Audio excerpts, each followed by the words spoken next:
Hi, Joe Stowell here, wondering, where have all the heroes gone? I find myself wondering, what's with celebs?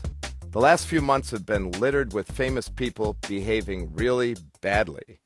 In the World Cup games, the planet's best soccer player ends the game by headbutting his opponent on global TV. An NFL hunk of a guy intentionally stomps on an opposing player's helmetless head, leaving gashes worthy of some 30 stitches. My prized Chicago Bears have a defensive back who's been arrested 3 times in the last 18 months. And what's with the trashy antics of Britney Spears and the drunken, drug-taking, public kissing of another woman that Miss USA favored us with? Now, I have to tell you, I'm not a real uptight person.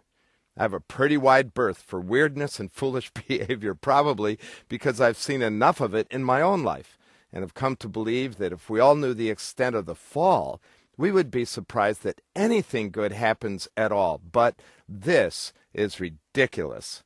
And while I'm in this mood, what's with the tabloids that grab our attention while we're waiting in the grocery line? Who are these people who have been caught naked by a hiding photographer at some secluded beach? And who cares who's getting divorced or sleeping with someone's best friend or having another baby out of wedlock? But that's just it, isn't it? Lots of people seem to care. They find it all interesting and stimulating. That's why this stuff sells. All this behaving badly tickles the public fancy and grabs the headlines and fills up tons of minutes on talk shows. Which leaves me wondering, isn't there anything more important for us to be taken with, for us to talk about? Where have all the really cool heroes gone? I hate to sound like I'm above it all and on to better things, which would come across as arrogant and judgmental, so forgive me. That's not my intention. But there is a great alternative to cohabiting in the sludge of the seamy side of life. I find that living and thinking in the world of God's Word, God's ways, and God's will is like fresh air to my soul. And I do in fact have a hero, who after all these years I find to be still compelling, amazing, adventuresome, challenging, and worthy of my praise and admiration. Today, Jesus is more wonderful to me than he has ever been before. I don't want to live with a pointed finger at a world that seems to be spinning out of control with no moral compass.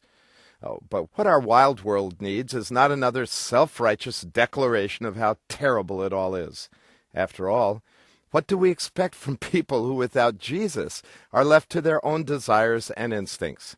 What I want is to get my life in gear with the solid stuff that keeps my heart intrigued with the pure, fresh water of God's Word, and to walk the path of life that Jesus walks, to keep in step with the Spirit, as Galatians 5:25 says.